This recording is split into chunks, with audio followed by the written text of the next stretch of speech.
नाम आरुश्री है। जैसे कि आप लोग जानते हैं, ये मेरा यूट्यूब चैनल है। तो आज मैं कोई भी फ़नी वीडियो नहीं बना रही, मैं कोई भी कंटेंट नहीं बना रही। आज मैं आपसे अपनी लाइफ का एक्सपीरियंस शेयर करने आई हूँ। एक ऐसा एक्सपीरियंस जो कि शायद बहुत कम लोगों को पता है कि मैं क्या कर रही हूँ, मैंने क्या किया है और मेरी क्या जर्नी रही है, मेरा क्या पूरा एक ऑरा रहा है। जैसा कि आप लोग जानते हैं कि पहले हम लोग कांति नगर रहा करते थे। तो कांति नगर से 2 साल पहले हमने वैशाली शिफ्ट किया और जिस ईयर कह सकते हैं लास्ट मंथ्स, तो उस समय मेरे दिल में एक आस जगी थी कि मुझे ब्रह्म कुमारी ज्वाइन करना है। तो बहुत कोशिश करी, बहुत जैसे कहते प्रयास करे, कर लूँ, नहीं कर पा रही थी। एंड उससे पहले मैंने यूट्यूब के ज़रिए कोर्स करने की भी कोशिश करी थी। पर कहते हैं ना कि एक आप जाके समझो, जाके करो तो ज़्यादा प्रॉफिटेबल होता है, तो ज़्यादा आपको समझ में आता है। तो मेरे साथ भी वही चीज़ थी, मेरे को थोड़ा समझ में नहीं आया, थोड़ी चीज़ें क्लियर नहीं हुई, तो मैं नहीं कर पाई। मेरी बहुत इच्छा थी कि मैं वहाँ पे रहते हुए ज्वाइन करूँ, वहाँ पे रहते हुए मैं मतलब एक स्पिरिचुअल जर्नी अपनी लाइफ के साथ ऐड करूँ, तो मैं नहीं कर पाई वहाँ पे। पर कहते हैं ना, भगवान की आपके लिए कुछ और ही योजना होती है। तो मेरे साथ भी वही हुआ। मैं जब यहाँ पे शिफ्ट किया, मैंने वैशाली शिफ्ट किया, तो फर्स्ट हमारा जो फेस्टिवल पड़ा था वैशाली में, दैट वाज जन्माष्टमी हमारा पहला फेस्टिवल पड़ा था यहाँ पे। एंड तब उससे पहले मैंने एक बार ये देखा था कि मेरे घर के जस्ट बैक साइड पे प्रजापिता ब्रह्म कुमारी विश्वविद्यालय खुला हुआ है, यहाँ पे है। तो मेरे को लगा कि चलो, जो मैं वहाँ ढूंढ रही थी, जो मैं वहाँ करना चाह रही थी, अब मैं वो यहाँ पे कर सकती हूँ आसानी से। पर यहाँ पे भी ऑलमोस्ट 2-3 महीने बाद जाके मैंने मन बनाया प्रॉपर कि नहीं, अब मुझे ज्वाइन करना है। दिन था जन्माष्टमी का, महीना था मेरे ख्याल उस समय सितंबर का महीना था या अगस्त का महीना था, कुछ ऐसी था, पर जन्माष्टमी थी, मुझे इतना याद है। तो हमारे सेंटर में ये है कि जन्माष्टमी का सेलिब्रेशन हम बहुत धूमधाम से मनाते हैं। हर साल बहुत अच्छी तरीके से जन्माष्टमी सेलिब्रेट करी जाती है। तो मेरे लिए यहाँ पे आने के बाद वो फर्स्ट फेस्टिवल पड़ा था एंड फर्स्ट टाइम मैं मतलब ऐसे किसी उसमें सेलिब्रेशन में गई थी। मैं आज से पहले कभी नहीं गई। तो मैं गई वहाँ पे परफॉर्मेंसेस चल रही थी, वहाँ पे बेसिकली ज्ञान की चीज़ें भी चल रही थी, ज्ञान की बात भी हो रही थी। तो जब प्रोग्राम की एंडिंग होने वाली थी, तब जो हमारे सेंटर की दीदी हैं, देवीना दीदी, उन्होंने कहते 1 मिनट का सिर्फ मेडिटेशन करवाया। एंड उसके 1 मिनट बाद जैसे ही मेडिटेशन ख़त्म हुआ, ओवर हुआ, मैंने दीदी को बोला, दीदी मेरे को राजयोग मेडिटेशन कोर्स करना है, कैसे कर सकते हैं, क्या कर सकते हैं, ये आप प्लीज़ मुझे बता दीजिए। उन्होंने मेरे को बोला, कल तुम सुबह सेंटर आना। मैंने बोला ठीक है।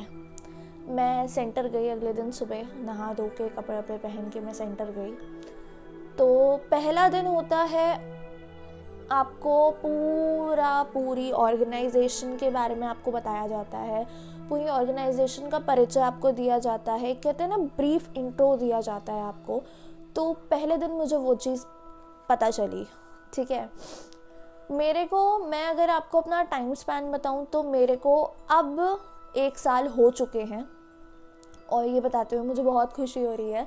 जन्माष्टमी वाले दिन ही मुझे 1 साल हुए थे और मैं ऐसे डेट वाइज नहीं वो करती कि हाँ डेट ये थी वो थी।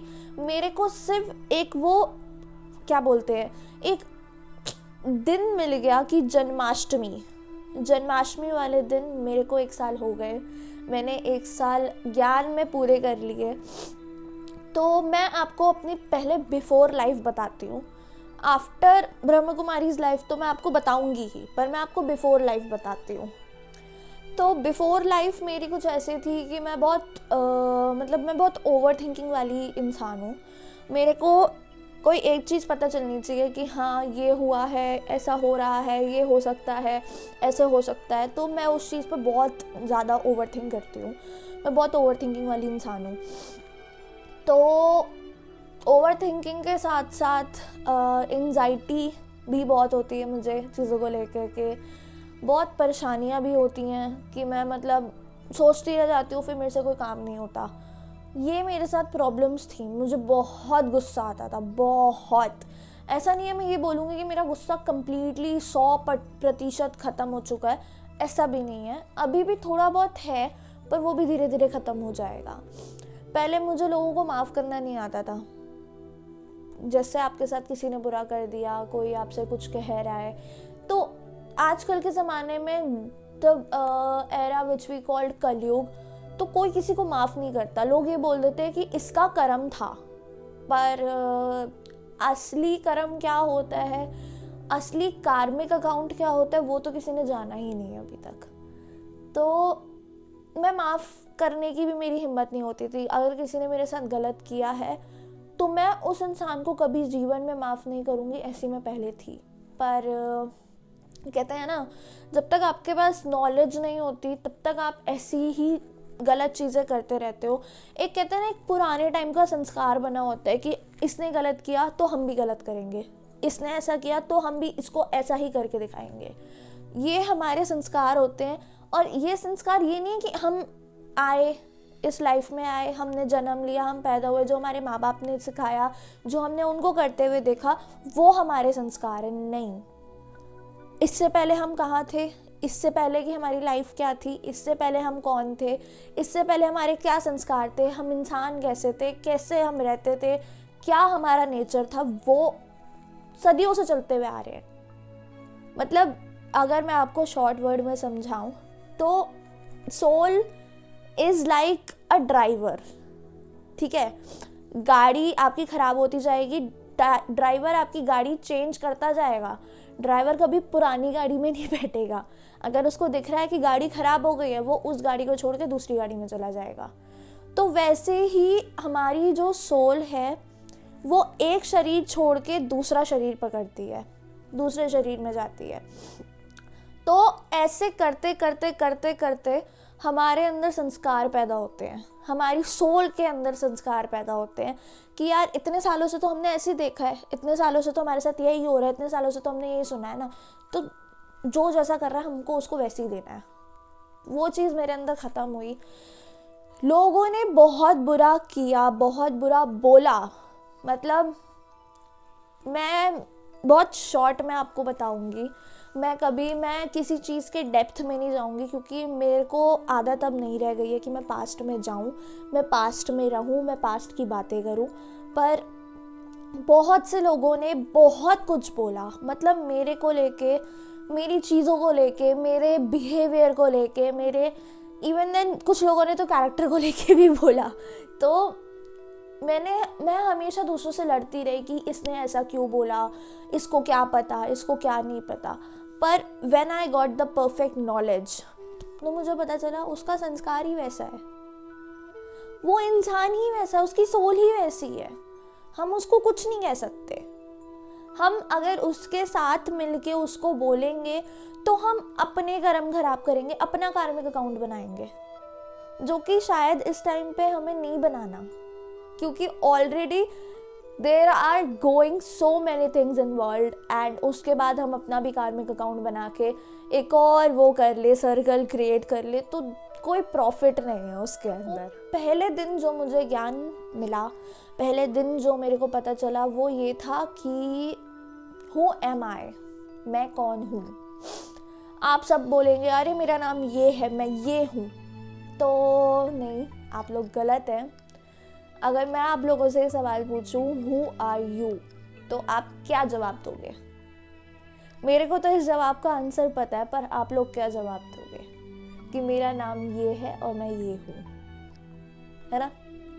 पर मेरे साथ ऐसा नहीं है। अगर मेरे से आज कोई पूछता है हु आर यू, तो मैं उसको जवाब देती हूँ आई एम अ सोल। क्योंकि आप अगर देखो, अगर आपके शरीर से आत्मा निकल जाए तो आपके शरीर का कोई मतलब नहीं रहता, बेजान माना जाता है, ठीक है। तो वैसे ही हमें जो परिचय देना होता है, हमें अपनी आत्मा का परिचय देना होता है। हमें शरीर का परिचय नहीं देना, हमें अपना परिचय देना है, अपना मतलब आत्मा का। ये एक सबसे बड़ा ज्ञान था जो मुझे उस दिन मिला कि ये शरीर एक कपड़ा है और इस कपड़े के अंदर आत्मा वास करती है। पता पहले भी था पर कभी पहले समझ में नहीं आया। पहले कहते हैं ना, समझ ही नहीं आता था कि आत्मा होती है, हाँ होती है, हमने कौन सी देखी है। ये एक वो आता है, शरीर से निकल जाती है। लोग पहले भी ये चीज़ बोलते थे, शरीर कपड़ा है और आत्मा इस कपड़े को यूज़ करती है। नहीं समझ आया था, कोई बात नहीं, आप लोगों को भी अभी समझ नहीं आएगा, मैं समझा रही हूँ। पर कुछ लोग अभी भी ऐसे होंगे, नहीं ऐसा नहीं होता, ऐसा होता है। आप किसी से भी पूछोगे तो कोई भी इंसान आपको ना सिर्फ अपनी बॉडी का परिचय बताएगा, जो उसके घर वालों ने नाम रखा वो बताएगा, जो उसका काम होगा, जो उसकी पहचान होगी वो बताएगा। जैसे मान लो किसी ने मुझसे पूछा और मेरे को इस चीज़ का ज्ञान नहीं है कि मैं कौन हूँ, तो मैं बोलूँगी हाय मेरा नाम आरुश्री है, मैं जर्नलिज्म की स्टूडेंट हूँ और मेरे को आगे एंकरिंग करनी है। तो ये हो गया वो इंसान जिसको ज्ञान नहीं है। अब आप किसी बीके से पूछोगे, ब्रह्म कुमारी से, या किसी ऐसे इंसान से पूछोगे जिसको आत्मा का ज्ञान होगा, आत्मा और शरीर का ज्ञान होगा, तो वो आपको ये जवाब देगा मैं एक आत्मा हूँ, इस शरीर का नाम ये है, इस शरीर को ये करना है, मुझे आत्मा का कोई काम नहीं है, मैं सिर्फ इस धरती पे आती हूँ, इस शरीर में आती हूँ अपना पार्ट प्ले करने के लिए। तो पार्ट, आप पूछोगे पार्ट क्या है, पार्ट प्ले कैसे किया जाता है, तो वो भी मैं आपको बताती हूँ। This universe can term as a drama, जिसमें हम अपना पार्ट प्ले करने आते हैं। बहुत बड़ा ड्रामा चल रहा है जिसमें हम अपना पार्ट प्ले करने आते हैं। अभी आए हैं, बहुत साल पहले भी आए थे और बहुत साल बाद भी वापस आएंगे, क्योंकि ऐसे ऐसे ऐसे ऐसे गोल घूमता रहता है। आज मैं यहाँ बैठी हूँ, हो सकता है बहुत पहले, कई साल पहले भी मैं ऐसे ही बैठ के आप लोगों को समझा रही होंगी। तो इट्स अ ड्रामा। पर जो इंसान ये चीज़ नहीं समझता कि ज़िंदगी में उसकी जो भी हो रहा है वो एक ड्रामा है, वो एक कहते हैं ना मिथ है, वो हमेशा इस ड्रामे में, दुनियादारी में फंस के रह जाता है। और जो इंसान समझ लेता है कि सब ड्रामा है, कुछ रियल नहीं है, वो इंसान अपनी ज़िंदगी असल मायनों में जीता है। क्योंकि कहते हैं ना इंसान का जन्म एक ही बारी मिलता है, तो मैं ऐसा नहीं मानती कि इंसान का जन्म एक ही बारी मिलता है। अगर एक ही बारी इंसान का जन्म मिलता तो जो लोगों को उनके कर्म सामने दिखते हैं, उनके आगे बहुत सारी परेशानियां आती हैं, तो वो एक जन्म की नहीं होती, वो आपके हर जन्म की होती है। हमारे में ये बताया जाता है कि अगर आपके आगे कोई दिक्कत आई है, आपके आगे कोई परेशानी आई है, तो वो आपके पिछले जन्म का कार्मिक अकाउंट है जो आपको इस जन्म में भुगतना पड़ेगा।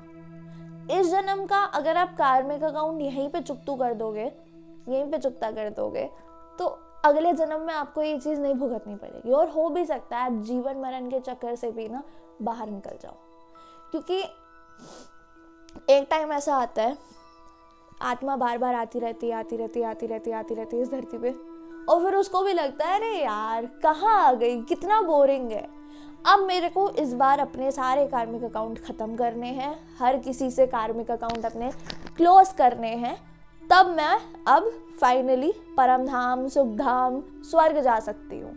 जो लोग कहते हैं कि मरने के बाद स्वर्ग मिलता है, मरने के बाद ये होता है, मरने के बाद स्वर्ग हमेशा उस आत्मा को मिलता है जिसका कार्मिक अकाउंट एकदम क्लियर होता है।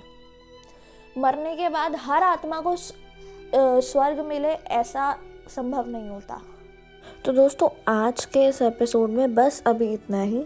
नेक्स्ट पार्ट में और भी बहुत सारी चीज़ें हैं, तो स्टे ट्यून्ड फॉर दैट। ये पूरी एक सीरीज़ बनने वाली है, क्योंकि मेरे को बहुत सारे लोगों ने बोला था कि मैं अपनी जर्नी बताऊं, तो मैं अपनी जर्नी इसमें डिस्कस कर रही हूँ ब्रह्म कुमारीज़ की, तो ये एक वीडियो में नहीं आ सकती, तो इसकी बहुत सारी सीरीज़ आएंगी, तो स्टे ट्यून्ड फॉर दैट।